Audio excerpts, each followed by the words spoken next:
I wanted to caveat this with I'm working on a Mac, so it's going to look a little bit differently for those who are on a Windows in terms of resizing images. And what I did was put a link in the chat to how to do that within a Windows or on a Windows, excuse me.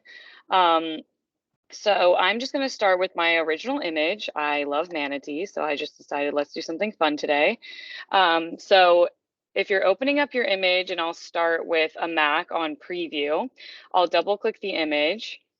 And what we need to do is make sure that it is sized for the CMS properly. So we have a great page that we built out that outlines all CMS images within the CMS. This breaks it down by homepage, so that would be your rotator or full width image, widgets on a homepage. What we'll be talking about today are those on a secondary page, and then if you have a news module, that's what the sizes will be for news. So we broke this up pretty easily where if you click, it'll go directly to all of your image sizes on a secondary page. So once again, there's a few ways to resize, and you can do it based on the tools you have available and really what you're most comfortable in. We are someone who, our department is fortunate enough to have access to Adobe, so I usually resize images on Photoshop. So if you have access to Photoshop, I would recommend using that, and if you're comfortable using the program. Like I said, I'm on a Mac, so I'll be showing you this in preview as well. And then I'll also be showing you how to do it on a program called Canva. I'm sure a lot of you have heard of it. There's a free version that you can get almost everything you need accomplished within there. And I'll show you kind of how I work within that system. But I will first start with doing it in preview, and we'll just start with a medium image. So as you can see, it's in pixels format. That's what PX stands for, and that's what we'll be utilizing here today. So we'll be doing a medium-sized image.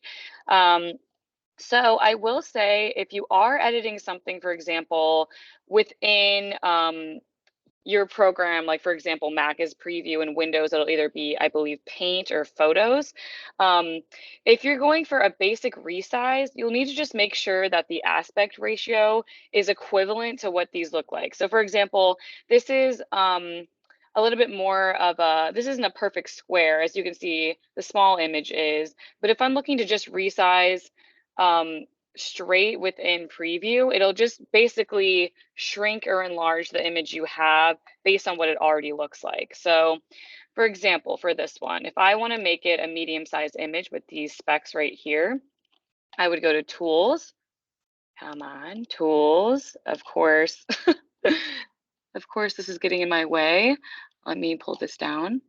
You're going to be doing Adjust Size. And so right here, I'm going to keep this scaled proportionately, just basically keep everything the same. So for my width, I'd put in my 320, and then it's auto adjusting to 213. And then this is keeping the size as pixels. So what you'll see here is it'll basically just make my image smaller because my original image is much bigger than that. And that is how you can kind of just resize it straight from your own desktop. Otherwise, I'm going to go back to the original. This is a little bit more cumbersome, but it definitely works. So if you see this little cursor right here, you can pull it, and as you can see, it's pulling up the pixels for you.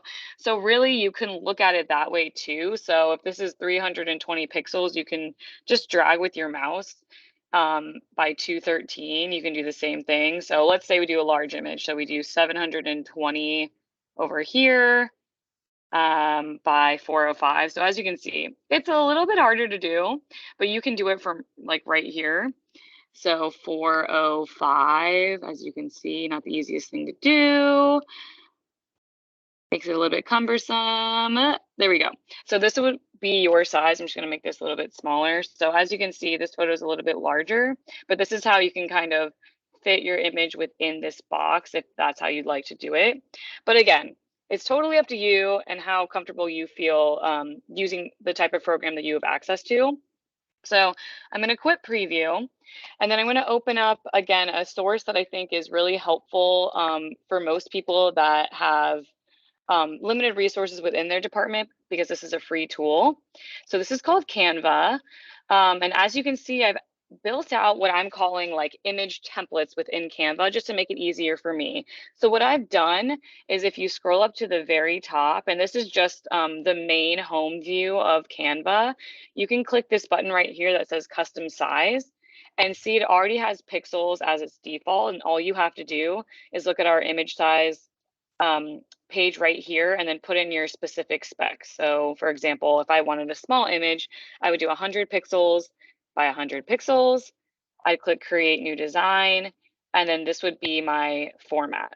And then I would already have my image ready to go. And I believe, of course, it's not showing up now, but I would have my uploads right here. So yeah, those are my little manatees. So let's say you were doing a small image. You would upload the original.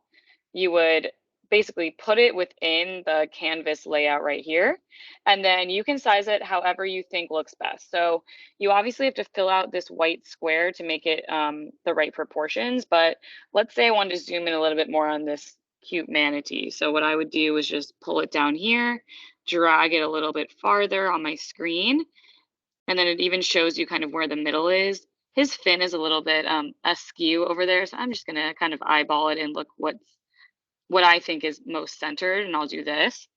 And see, this would be my um, small image for a snippet.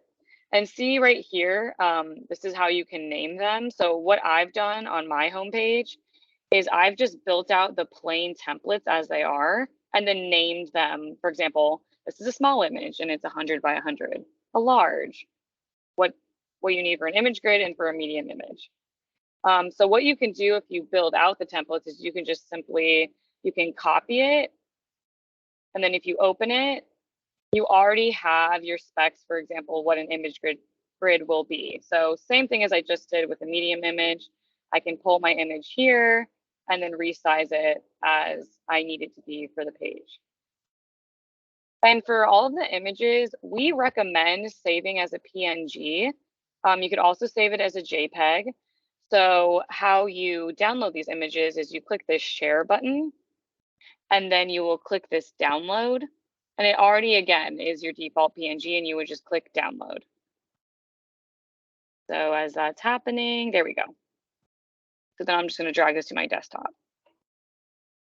So I hope that makes sense. Does anyone have any questions about resizing or Canva before I move forward? Okay, great. So I will caveat here, it's really important to basically prepare your images for the CMS before you want to add them to a page, for example. It just makes it easier within our system to make sure that what image you have here is exactly how you want it to look on the CMS. So basically, once you have your size down, and again, this was which one was this? So we have our image grid here. Yeah, this is what I downloaded. So right here, it already has it for me, image grid, because that's what I named the template. So what I will say is that for any image or any file name, any document within the CMS, we use the same naming convention, which is all lowercase letters and numbers, and they have to be separated by dashes. So let's say I wanted to use this image, but this obviously is not the correct naming convention because it's uppercase letters, we have spaces. I'll just, on a Mac, I will just click again to rename. You could also right click on the image and then you can press rename right here, and it should be the same on a Windows. So you obviously, this is up to you what you want to name it, but you want to make it as easy as possible to find the image once it's in the CMS. So I'm going to name it something pretty obvious. So I'm going to call it manatee dash image dash grid. And now I know that is the image that I can use on an image grid on a secondary page.